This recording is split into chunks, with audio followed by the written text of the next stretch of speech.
Good evening and a very warm welcome to the Grassroots Show. I'm Mal Lee, your host for this evening, and I like to say every other evening. Well, tonight we're doing a show with a difference. We've got Dan in the studio and we've got a few guests that you may be able to see on the laptop. Now, we've got two laptops set up here, so I've got all the kids looking at me. This is young commentators because they can't be in the studio, but they've joined me.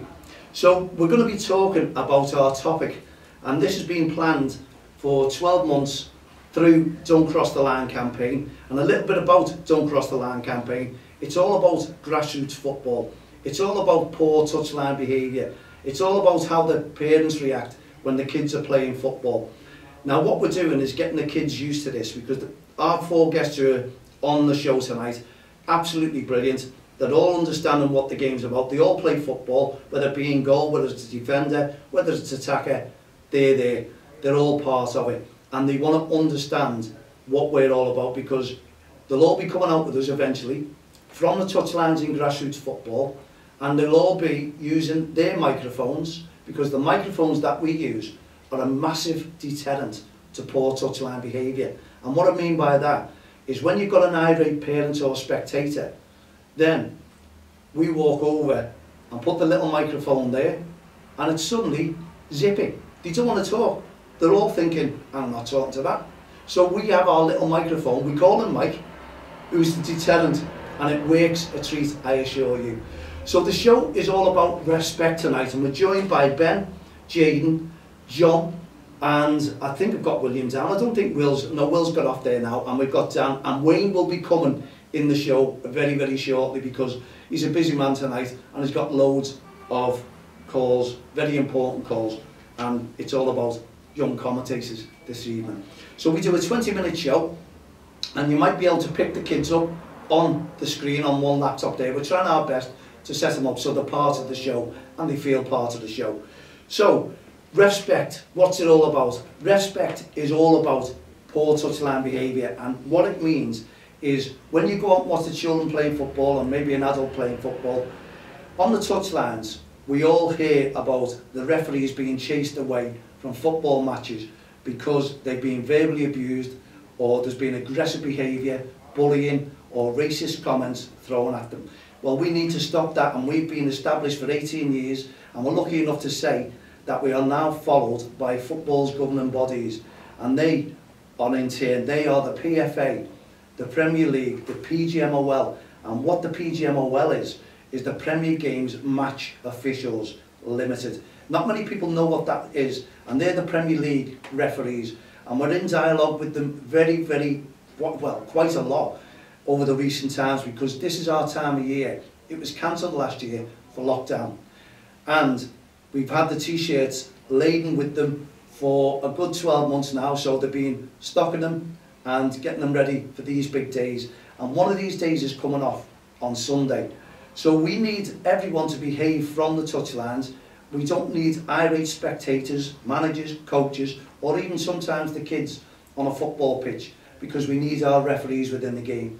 And it's proven that many referees have walked away from the game. We're not too sure how many now lockdown is over and we're getting back to a little bit of normality.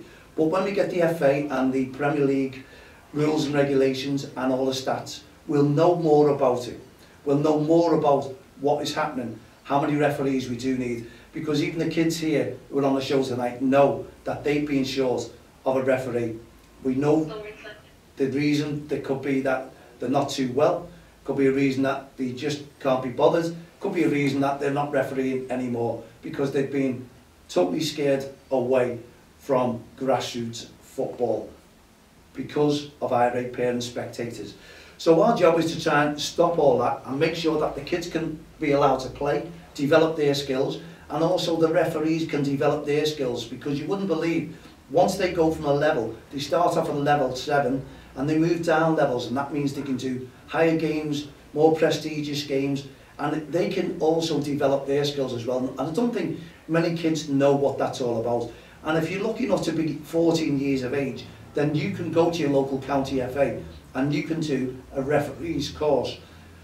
Now, I'm not too sure whether the kids know all about that, because it's a payday, good payday for you, and you can earn a lot of pocket money by doing these games. But you need someone like us from the touchlines because at the end of the day it can become a safeguarding matter if these adults are shouting and screaming at the young kids who are refereeing, but not just the young kids who are refereeing, the opposition, which could mean the kids who are playing football on a football pitch. So it's so important that we look after our referees, and this is what the message is all about, from respect. So all these referees need our support. So the Premier League referees are actually lending their support once a year. We'd love them to wear the t-shirts through the game, but it's not. It can only be on the warm-ups. But I'm sure if more pressure came from grassroots and all the kids to say they think that the referees should wear the t-shirts throughout the game and the officials, then it'll get more notice, it'll get more awareness. We need your support. Why don't you help us? Because we need our referees within the game. And without the referees, there is no game. These kids wouldn't have a referee. These only have the manager. And we were talking earlier on, a little bit off here, about what they thought about referees and how they come across referees and managers who take over a game when a referee doesn't appear. And it's a little bit different. They'd rather have a referee than one of their own managers during the game, because that referee is in a uniform and they carry the laws of the games with them. So it makes a difference and it improves the play on and off the field. So what we need to do is get everyone supporting our campaign. We want to ask the kids who are on here today, we want Ben, Jaden and John, to see what they can do when they have their games during the week. We'll ask them to try and get their team to take a nice photograph with the referee.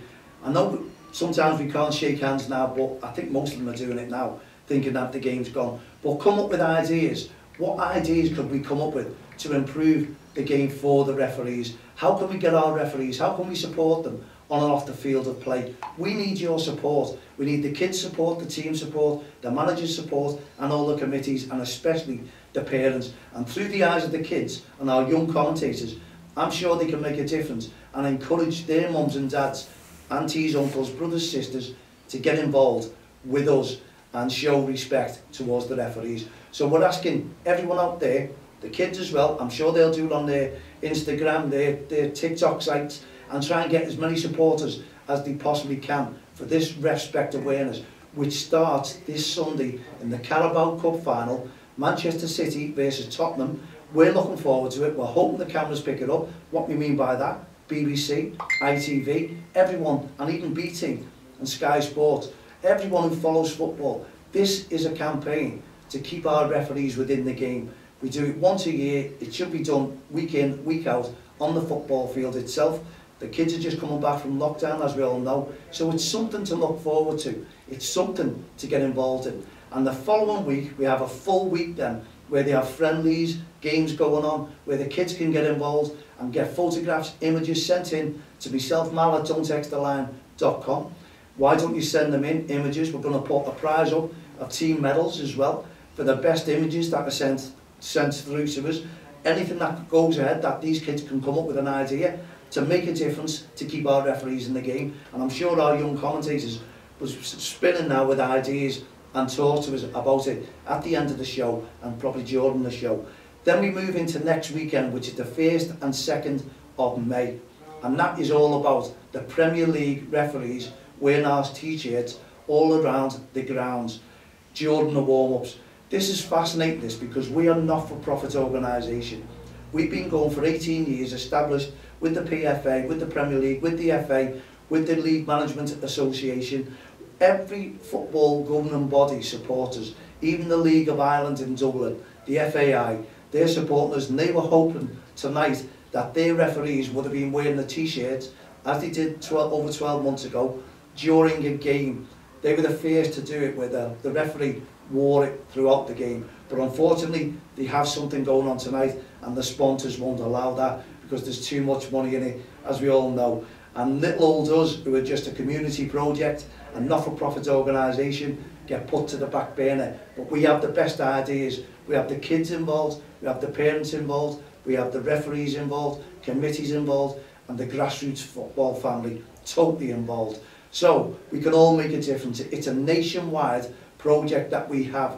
And we have leagues like Sheffield and District Junior Football League, who hold 5,000 fixtures. They're the largest in Europe. largest junior league in Europe, 5,000 fixtures per week when they're up and running, fully running. That is a lot of fixtures for a committee to organise, believe me. And also Lostock Hall, they followed us every single year, Preston. So we've got leagues all over the country supporting us, and we're asking those leagues to get involved with us. And we've also put up 19 Managers Awards this year, just little awards for the best managers, and we asked the kids to get involved in that as well, because we want those kids to tell us exactly how those managers behave when it comes to a football match. Are they the best in the world? Are they encouraging? Do they want you to develop your skills? Are they all behind you and the referee? Well, we'll have to find that out. And we also have 20 awards for our referees, and then we have one national award each that's coming up, where we have the top referee overall and the top manager overall. And we're going to have nominations, and we'll give you the idea when those nominations come out. But in the meantime, go onto our website, www.don'textheline.com. Now, we want you to get involved in that as well, because we like your nominations. Watch out for the top referees. Watch out for that referee. And you kids can do that while you're playing football. You can see the space that they use, what they do, the whistle they use, the time, the amount of time that they're taking, and the amount of stick and abuse that they get from the touchlines. And don't forget, many of those referees are only 14, 15, 16, 17 years of age, which means they are only minors. So they need your support, just like your kids on a football pitch. It's a really strong message that we're getting out, and I'm sure the kids, our young commentators, are going to be listening and going to be putting their ideas down, how we want their ideas, how we can improve Don't Cross the Line, how we can improve respect. It's every year, what can we do to make things better for our referees and keep them within the game. And also, not just for the referees, it's the kids. The reason why those kids are on that football pitch is to develop their skills. But if they hear irate parents and spectators shouting verbal abuse, showing aggressive behaviour towards that referee, they're listening as well. That can't be good. Could that sort of damage the child on a football pitch? Yeah, it can, because they'll take that home. You don't hear verbal abuse in a classroom in school. You don't hear it at all. So why do we hear it on the football pitches when all the irate spectators are there? And we know there's a lot of good parents out there, good spectators, who will encourage, clap their hands, get behind the kids and get behind the referees. But not very often will they get behind our referees. So we need your support. And I'm just going to glance at my podcast here, because we've only got 13 minutes of, well, podcasting that we've done up to now. So we still have 7 full minutes. So what we're going to try and do is bring some of the kids in to see if they want to ask us a question, if they can. And we've also got Dan, who can ask a question here as well. What did he think of the campaign? Have they got any ideas already? And we're hoping that our cameras now and our microphones will pick their interviews or their questions up. So anyone want to ask me a question now, and introduce yourself before you ask a question to me, please. Let's fire away, lads. Anyone? Anyone? No one's got a question? Ben? Jaden? Oh yeah, I have got a question. Great. So when you know that Premier League match or something that they're going to be wearing our t-shirts? Yes? What day is that, and like what match will it be? Well, it's from the 1st and 2nd of May, and it's every game, every home game. All the referees, the whole lot, will be wearing the t-shirts, which is... Oh, okay. Yes, so, and they start this Sunday, so it's a big week that we've got, and we need your support. We need you to go out and tell everyone all about it. Get your teams, get your managers, get every parent involved in it, and applaud the referees, not just the kids, because we were talking earlier on, weren't we, about how many times, I asked you lads the question about how many times does the referee pull you up for making mistakes in a game? And I think you all turned around and said, not very often. Yet, I think most of you questioned the referee when you thought it was a mistake, that they give a penalty, they give a free kick. So what is the difference between the referee and a player on a football pitch? How come the player can question the referee, but the referee will never question the player? It's food for thought, it's something to think about, and I just want to know if there's any more questions out there. It looks like Wayne's done a runner somewhere. I was loving him to get in this and get involved, but obviously he hasn't. But he'll pop in the last minute and no Wayne. So is there any more questions, kids? Especially because you're on DXTL TV from the Touchlines. And that will go out around about 7 PM this evening. Go on, mate. Who we're talking to, let our viewers and listeners know.